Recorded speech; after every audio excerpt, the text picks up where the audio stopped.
Hello campers, this is Nate from Christie's RV. Today we're going to be going through this 2016 Jay Flight SLX 212QBW. We'll start up at the front here. First thing you notice up at the front is your electric jack. The button on your electric jack on the left here is your up and down. Make your jack go up and down, and the other switch on the right is for a little light on the front. If you ever lose power on your trailer and you have to use your electric tongue jack, you can pop open the top here, and there's a nut in there you can put a driver on, and you could use your drill to use your jack. Just behind your jack here you have two 30-pound propane bottles. In between your two bottles you have a crossover regulator. So whatever way the cross regulator is pointed at whatever bottle, that's the bottle it's going to draw the gas from. After that bottle is empty, it'll automatically switch itself over to the other bottle and start drawing from that if you have the bottle open. And just behind your propane bottles here, you have your battery and battery box ready to go. Coming down the driver's side of the RV, up at the front, you have your pass-through compartment for storage. It's just up underneath the bed. Towards the middle of the RV here, you have your city water connection. This is where you would hook up a garden hose or from a pump from a lake to pressurize the system of your trailer, and then you can use your sink and shower just like normal. Just underneath the city water is your sewer outlet. The black handle here will be for your toilet, and then the gray handle on the left side of the outlet will be for your sinks and showers.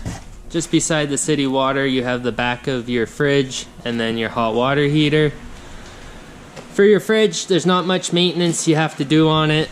I would just pop the tabs once a year and make sure nothing made a nest or spider made a web or anything in there. You can always just blow it out with some compressed air. Just below your fridge here, you have your hot water tank. So before you ever drain your hot water tank, you want to make sure you let the pressure off. You can do that either by opening your taps inside your RV to let the pressure out of the system, or you can just grab this little valve at the pressure relief, pop it open, and all the pressure will come out of the tank, and then you can take your plug out. Just beside your hot water heater here you have your potable water fill. This is where you would fill the water you're hauling with you if you're traveling back into the bush or on a trip. You can either fill it with a garden hose, or if you're somewhere without a hose you could use a funnel and a bucket just to get some water in there. Once you're done with your water and you don't want to haul it around with you anymore, there's a drain just below it here. You can just open that up and drain the tank out. Coming down towards the back of the trailer, you have your exhaust for your furnace. This does get really hot. You just want to make sure you don't have a chair or anyone sitting in front of it. Or if you plug it, some people plug it with some wool or something just so mice don't get in. Just make sure you pull anything out that you covered it with for the winter before you light your furnace up. Just beside that you have the outlet for your power cord. It's a 30 amp cord and it's about 30 feet long. And just above the cord here you have your cable and satellite input. This is where you would hook up if you're grabbing cable from somebody's house, or if you have your own satellite, this is where you would hook it up. The hose for your sewer outlet we put just in your back bumper here. Brand new. You have your spare tire all ready to go. Hopefully you never have to use it. Coming down the passenger side, up top you have the vent for your range hood. You can push it so it locks shut just whenever you get where you're going. You want to pop the tabs and pop it open so your range hood can vent out of the trailer. Just underneath that on the passenger side by the tires, you have your receptacle for 110. It is GFI protected, so if any moisture gets in there, it'll set off the GFI and then you can reset that in the bathroom. I'll show you once we get in there. And let's head inside. First thing you notice when you come in is you have your CO detector here. I just suggest whenever you go out camping or using your RV, just press the button and make sure it's working properly. If you're cleaning the floors with Pine Sol or you spray bug spray or hairspray around it, it will set it off. Just open the door, let it air out, and then you should be good after that. Just beside that, you have your fire extinguisher. Hopefully you never have to use it. Just above the sink counter here, you have your switches for your lights inside, and then your awning light is right beside it. Oh, sorry, this has an outside light. Just under that, you have your switch for your awning in and out. To put your awning out, you just want to press the button and hold it. You want to hold it till your awning comes all the way out and you see your flap come down, and then you can let go of the button. If you don't let go of the button, the awning will try to roll itself up backwards. You can just stop and then roll it back the right way and it won't damage it at all. Just underneath the switch for the awning is your monitor panel. So this tells you what your status of your tanks are. So you got your gray tank, black tank, fresh tank, and then your battery. Anytime your RV is plugged in, your battery will be charging, so it will say full. The little switches underneath, the one on the left will be your hot water heater. So to turn your hot water heater on, you just click it over and it'll automatically light itself.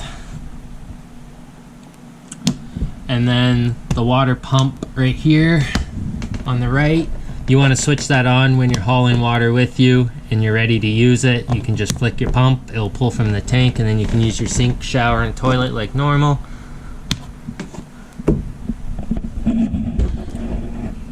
Got a nice sink. It's got a microwave, works like any household microwave. You do have to be plugged in the 110 for the microwave to work. Just underneath your microwave, you have your range hood. It's got a light and a fan on it. You have your stovetop. To light your stovetop, you just put it to light, then you grab a lighter, and then you can just put it up against the burner and light it. Same thing with this oven. It has a pilot light, so to light the pilot, you have to put it to pilot, push it in, hold it for about 30 seconds, reach in, light it, and then you can let go.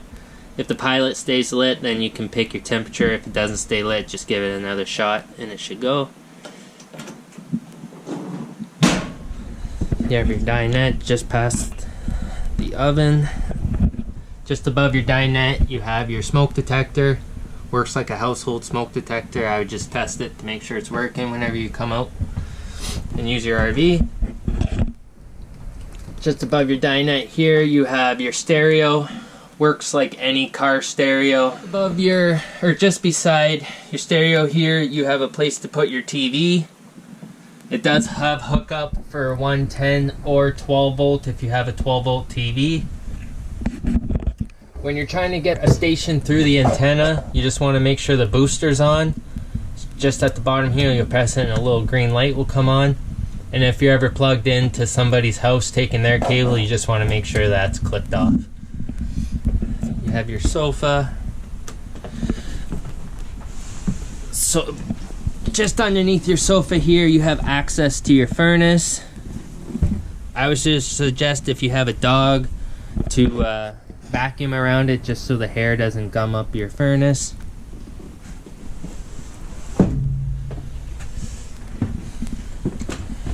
Just beside your sofa, you have your fridge.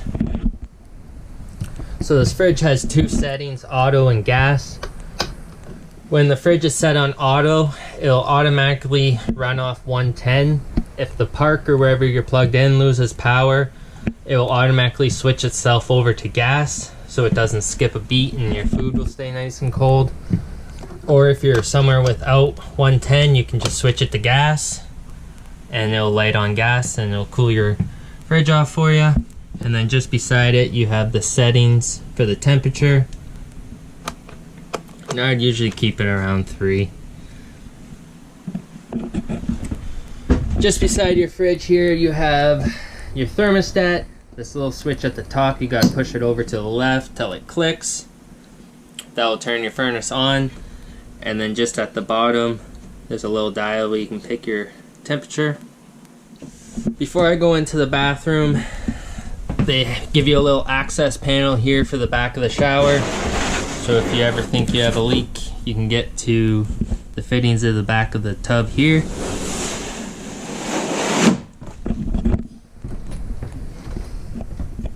Coming into the bathroom, this is where your GFI is. So if your plugs aren't working outside or anywhere in your kitchen that would be by water, this is where you can come and just reset your GFI. Then shower with the skylight. And then you have a vent here for your AC.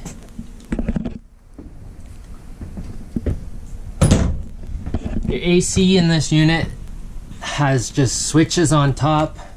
So to turn it on, you just pick whatever you want it at. You can go fan, high fan, low cool, or high AC. And then you can just pick the temperature, dial it better, I guess, from that one there. Coming up to the bedroom, you have another hookup where you could hook up a TV. And then it gives you a spot on the wall where you can mount your TV. They just show you with this sticker where there's a plate back behind the wall to hold the TV, but the plate is roughly probably 20 inches each way, so you should be good to hit it. And I think that's about it. Thank you for watching our video. If you have any questions, don't be afraid to call us at Christie's. Thank you.